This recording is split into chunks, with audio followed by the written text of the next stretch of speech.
E aí a gente vai lá, a pessoa usa a medicação, não tem problema nenhum usar a medicação, fica uma carga às vezes, a pessoa às vezes sente uma sensação, nossa, tô usando remédio, será que eu precisava? Será que eu não poderia mudar? Passei por isso. Né? Sim, claro, todo mundo tem um potencial de mudança, mas não tem problema usar.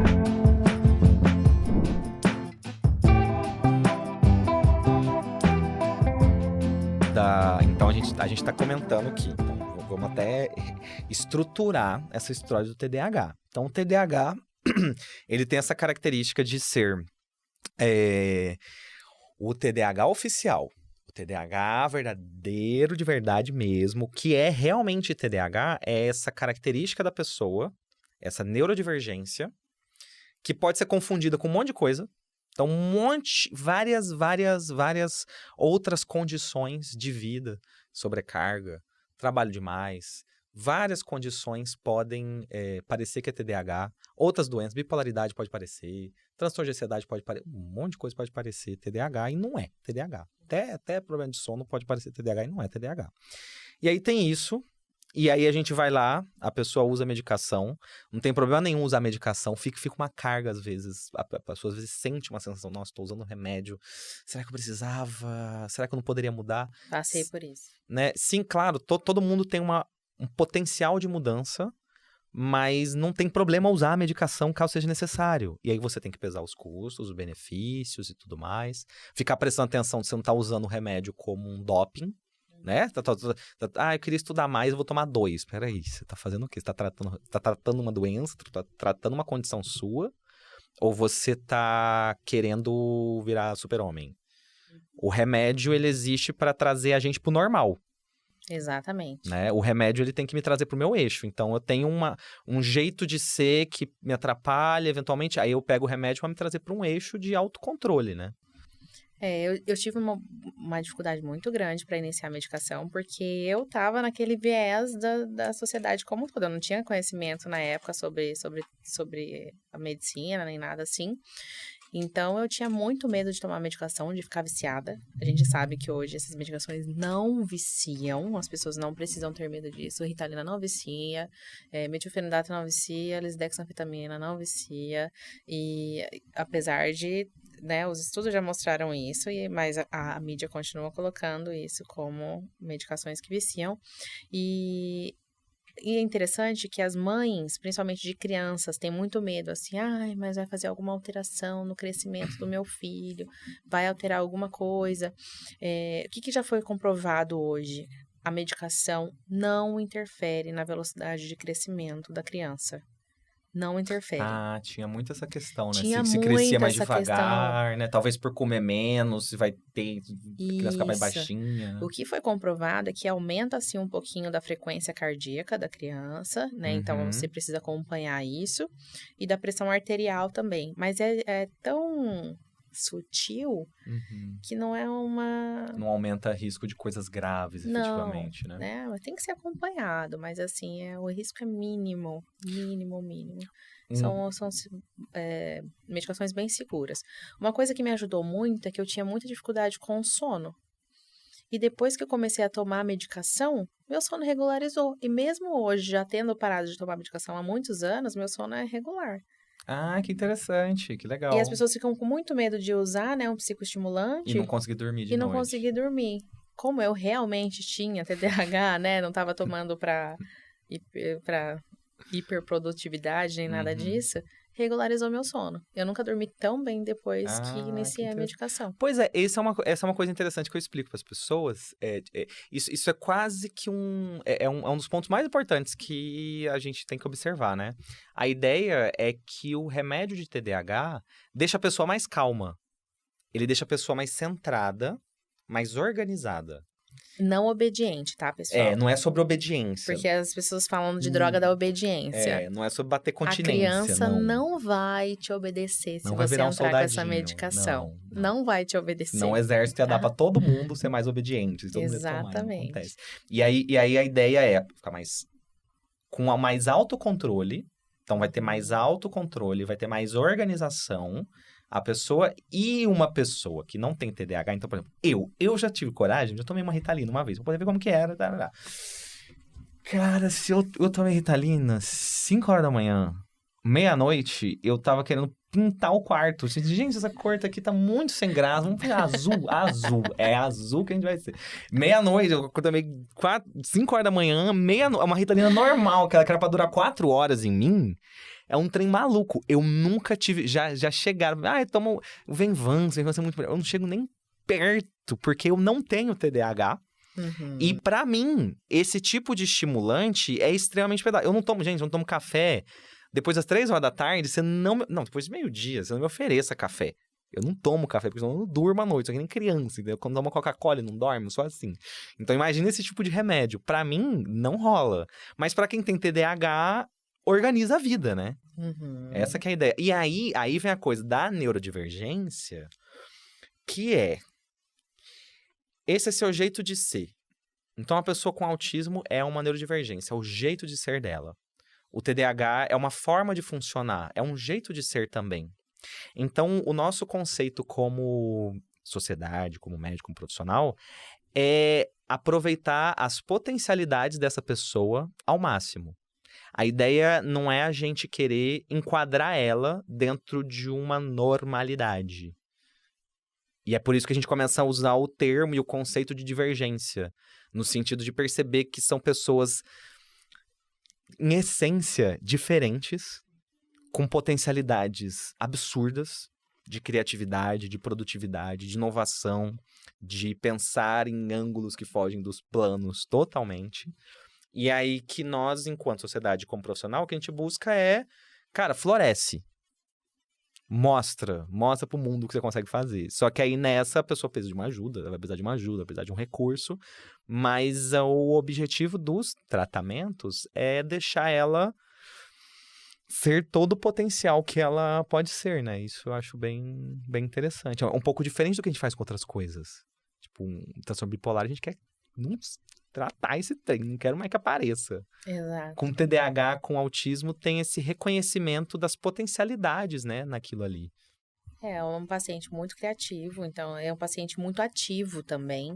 Às vezes abraça muitas coisas ao mesmo tempo. Pode ser um profissional, inclusive, excelente para uma empresa de, de alta produtividade, se for do interesse do paciente com TDAH, né? Se ele entrar numa empresa, ele produz muito em cima do assunto que ele tenha hiperfoco. Então, pode ser um excelente funcionário ali, né, para uma grande empresa. Mas tem uma questão assim, enquanto TDAH, a gente pode ter alguns prejuízos nos relacionamentos interpessoais, né? Por Bom quê? assunto você falar. Porque a gente tem a impulsividade. E a impulsividade, as pessoas acham, é impulsivo, decide tudo, assim, ou é 8 ou 80, né? Não tem aquela coisa, assim, não pensa, compra sem pensar, ou faz, e não é só isso, né? A impulsividade, ela vem às vezes na fala. Um comentáriozinho mais sem filtro, né? Então, eu senti muito isso comigo, e eu vejo isso com a grande maioria dos pacientes, porque hoje eu atendo muito TDAH, né? Eu me especializei nisso. A forma de falar. Eu precisei estudar muito a comunicação não violenta, porque mesmo eu não achando, eu era a sincerona, Entendi. né? Então, a sincerona, mas essa sinceridade magoavam algumas pessoas. E na minha cabeça era algo normal, porque era real.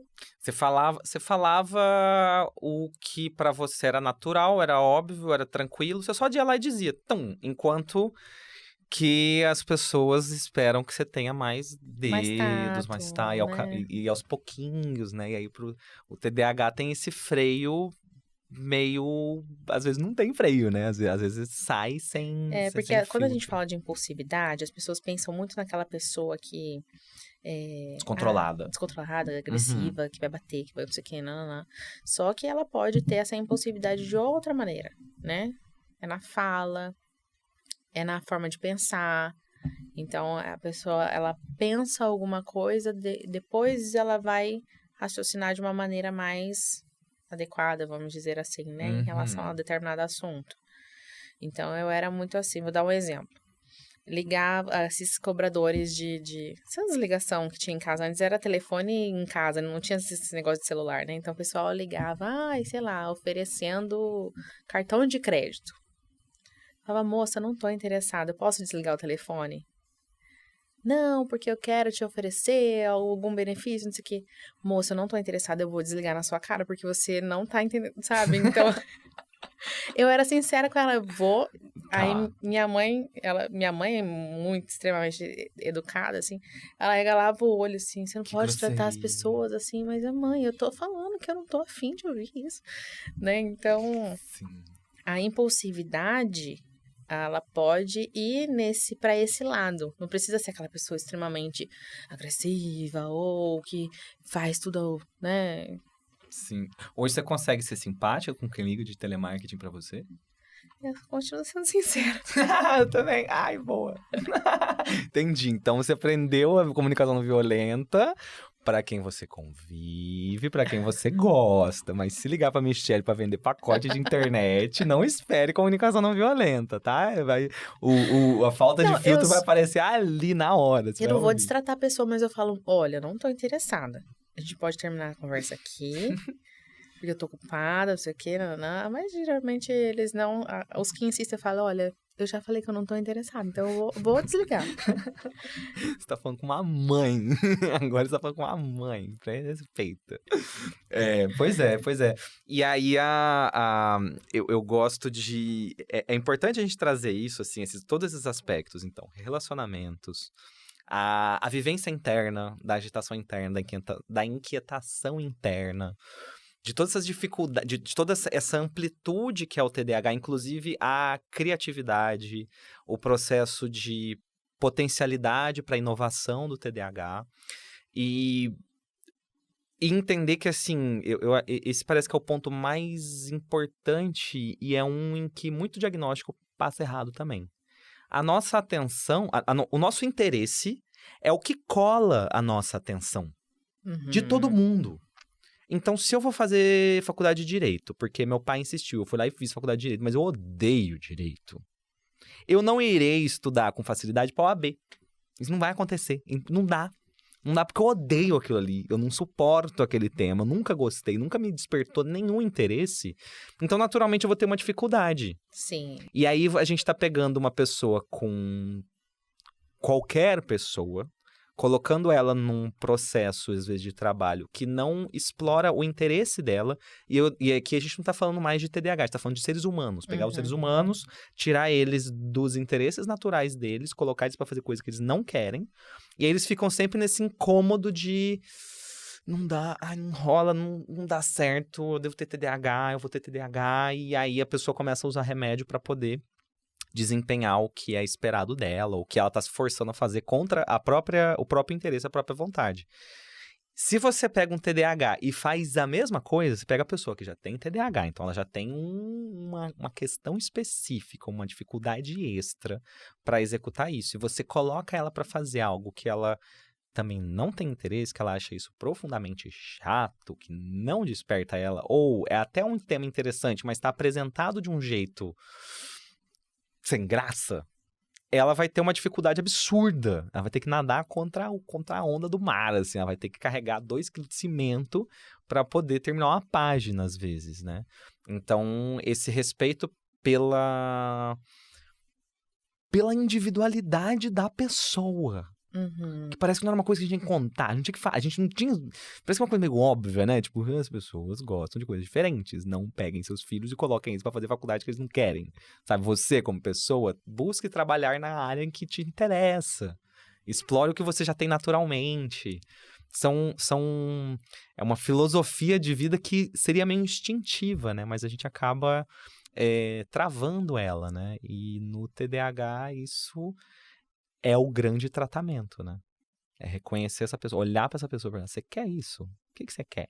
O que você tá gostando? Pra onde você vai? Né? Eu gosto de enxergar dessa forma, assim. Eu entendo que é uma forma mais humanizada de ver toda a conversa, né? Eu vejo que as pessoas mais hiperativas sofrem muito mais com isso, né? Porque elas acabam até mesmo, às vezes, espantando as pessoas ao redor, assim. Na escola, isso é muito isso é mais evidente, porque é uma criança tão agitada que ela sai ali dos padrões e as crianças acabam ficando, às vezes, até receosas, né? Com medo e tal, vão se afastando de alguma maneira. Imagina isso na fase adulta.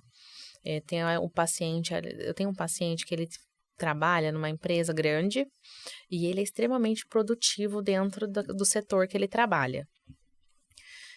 Só que ele tem essa sinceridade absurda e uma hiperatividade absurda. Então, ele produz o que uma pessoa comum produz em 1 hora de trabalho. Aí ele fica, doutora, o que eu vou fazer o resto do dia? Não, ele tem que bater ponto igual todo mundo. Ele tem que bater ponto, ele fala, o que eu faço no resto do dia? Realmente. Não dá pra enquadrar Não ele. dá. Então, a gente precisa ver essas individualidades, né? É interessante que a escola, as empresas consigam enxergar isso e aproveitar isso, né? Vamos aproveitar. Vamos aproveitar essas potencialidades nossas. Exatamente. Então, a gente tem pacientes com grandes dificuldades, obviamente. Às vezes passou num concurso que não é bem aquela vaga que ele queria. Né? Então, ali é um funcionário concursado que não gosta do que faz, mas está ali por uma segurança financeira. Ele pode dar muito trabalho ali naquele setor. Né? Ele pode ser pode onerar bastante aquele serviço. Ele pode ser brilhante fazendo uma função e dar trabalho e não desempenhar bem e se ficar muito aquém em outra, né? Então, é importante que a gente ajude também o paciente a enxergar isso, o contexto que ele está ali inserido, né? Ajudar ele a enxergar, é isso realmente que você quer? Não é? Vamos pensar em alguma outra coisa. Será que dentro desse concurso a gente consegue fazer um desvio de função para alguma outra coisa que ele goste mais? Então, são as individualidades, né? Cada uma característica. Muito bom. E eu tô recebendo aqui uns gritos aqui da direção que tá falando para encerrar.